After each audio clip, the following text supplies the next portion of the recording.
Good evening to all of you. कैसे हैं आप लोग? आशा करता हूँ अच्छे होंगे। चलिए, बिना कुछ कहे शुरुआत करते हैं अपनी क्लास की। पहला क्वेश्चन है, मिलान से मिलाइएगा। कुछ घाटियाँ दी गई हैं, कुछ राज दिए गए हैं, ये इसके ऑप्शंस हैं, देख लीजिएगा। पॉज करके मिलाइएगा आप, ठीक है। चलिए शुरुआत करते हैं। सांगला घाटी हिमाचल प्रदेश में है, एक ये याद आ रहा है। यूथांग घाटी सिक्किम में है। क्या दो से मिल रहा है अपना? डी का एक, डी का एक, ठीक है। और सी का है आपका दो, सी का दो, सी का दो। आपका डी हो जाएगा आंसर, ठीक है। जुकू घाटी नागालैंड हो जाएगी, सांगला हो जाएगी आपकी हिमाचल प्रदेश, यूथांग हो जाएगी सिक्किम, मरखा घाटी हो जाएगी जम्मू कश्मीर। हालांकि अभी ये लद्दाख में आ गई है, ठीक है, 2019 के बाद। नेक्स्ट क्वेश्चन है आज की क्लास का, नंदा देवी चोटी है। नंदा देवी चोटी है कहाँ पर है? असम हिमालय का भाग है, गढ़वाल हिमालय का भाग है, नेपाल हिमालय का भाग है, पंजाब हिमालय का भाग है। तो इसका आंसर होगा गढ़वाल हिमालय का पार्ट है, ठीक है। नेक्स्ट क्वेश्चन देखते हैं। ओह, ये क्या हुआ? कोई नहीं, इसको पढ़ने की कोशिश करते हैं, ये थोड़ा सा ठीक नहीं रहा।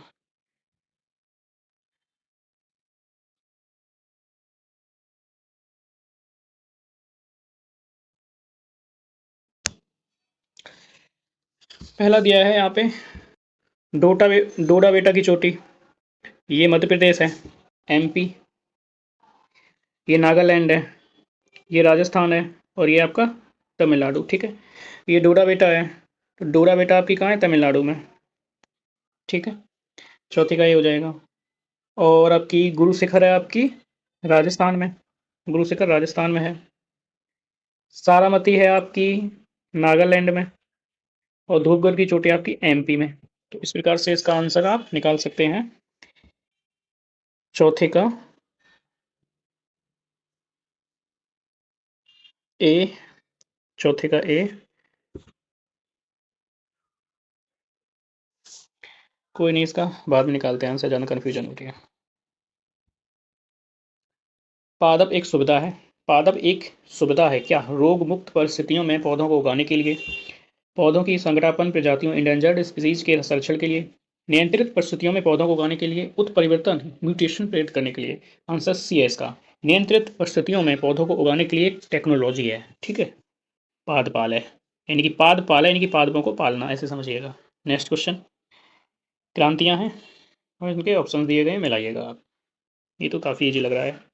हरित क्रांति ग्रीन रेवोल्यूशन किससे संबंधित थी? खाद्यान्न से। श्वेत क्रांति दुग्ध उत्पादन से। पीत क्रांति तिलहन, और नीली क्रांति मत्स्य एवं एक्वाकल्चर, ठीक है।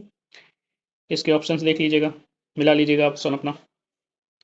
निम्नलिखित में से कौन सा 1991 की आर्थिक नीतियों के उदारीकरण के बाद घटित हुआ? पहला, जीडीपी में कृषि का अंश बृहत्तर रूप में बढ़ गया। इसके ऑप्शन देख लीजिएगा, ठीक है। इसका आप जो पहला आंसर है ना, पहला ऑप्शन ये गलत है। इसमें इसलिए गलत है, बृहत्तर लिखा है। ये बताइए, 1991 में जब इकोनॉमिक रिफॉर्म हो गए, उसके बाद में जीडीपी में कृषि की जो योगदान है वो घटाई है, उसकी भागीदारी कम हुई है, बढ़ी तो नहीं। यहाँ पे बृहत्तर और दे रहा है, यानी कि बड़े पैमाने पर बढ़ी है, तो पहला गलत है, पहला गलत है। तो आपका ये तो नहीं होगा, ये भी नहीं होगा। दो या तीन सही है, चौथा देख लीजिए।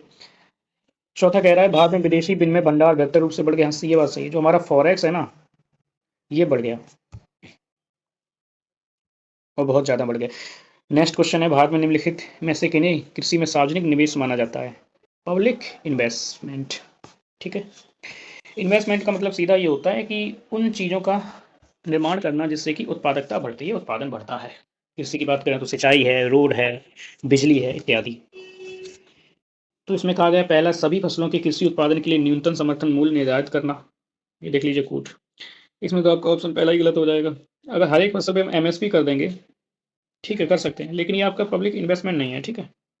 तो पहला गलत हो जाएगा, और पहला अगर गलत हो गया तो ये सारे गलत हो जाएंगे। आपका ये हो जाएगा ऑप्शन, शेष ऑप्शन आप पढ़ लीजिएगा, ठीक है। नेक्स्ट क्वेश्चन है कि पारितंत्रों की घटती उत्पादकता के क्रम में उनका कौन सा अनुक्रम सही है? देख लीजिएगा, इसका डी हो जाएगा। महासागर, मैंग्रोव, झील और घास स्थल। देखिए, जिस भी क्षेत्र का क्षेत्रफल ज़्यादा है, ठीक है, उसकी उत्पादकता कम होगी।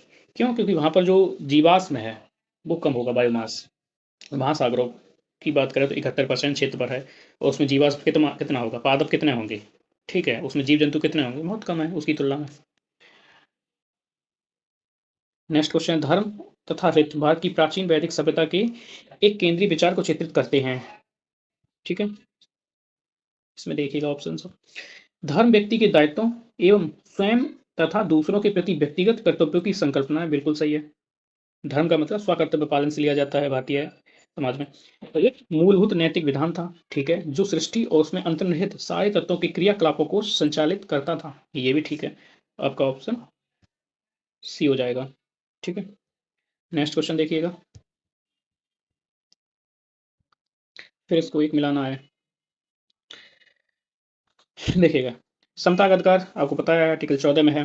नए राज्यों को शामिल करना भारतीय संघ में तो आर्टिकल 2। गिरफ्तारी और निरुद्ध से साक्षण आर्टिकल 22। राष्ट्रपति का विधेयक को अनुमति देने का अधिकार जो है, वीटो भी कहते हैं इसे, आर्टिकल 111। तो देख लीजिएगा इसमें कौन सा मिलेगा, ए का दो, ए का दो, तो सीधा ये हो जाएगा ऑप्शन बी। नेक्स्ट क्वेश्चन है, फिर यहाँ पर एक मिलान दिया गया है, इसको मिलाइएगा। डीपीएसपी कहाँ से लिए हमने, आयरलैंड से लिए, ए का 3, ए का 3 एक यहाँ है।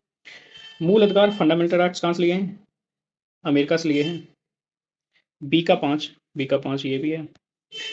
संघ राज्य संबंधों की समवर्ती सूची ऑस्ट्रेलिया से ली है, सी का 1, सी का 1, ठीक है। और एक और है, भारत राज्यों का संघ है तथा संघ में अधिक शक्ति निहित है, ये कनाडा है, डी का 2, डी का 2, तो ये नहीं होना चाहिए इस हिसाब से, इस हिसाब से आपका ऑप्शन डी हो जाएगा, ठीक है। निम्नलिखित में से कौन सी ब्रह्मवादिनी थी जिसने कुछ वेद मंत्रों की रचना की थी, लोपामुद्रा, गार्गी, लीलावती और सावित्री। लोपामुद्रा, क्यों, गार्गी जो थी उत्तर वैदिक कालीन की थी, उस समय इन्होंने ऐसा कुछ नहीं किया था, ठीक है। और सावित्री का उल्लेख आता नहीं वैदिक काल में, लीलावती का उल्लेख आता नहीं, आता है विश्वपाला, ठीक है, लोपामुद्रा और अपाला, घोषा, ठीक है, इत्यादि महिलाओं का नाम आता है जो विदुषियां थी उस समय की। आई होप आपको क्लास पसंद आई होगी। क्लास पसंद आए तो लाइक करें, सब्सक्राइब करें, शेयर करें। Thank you, all the best.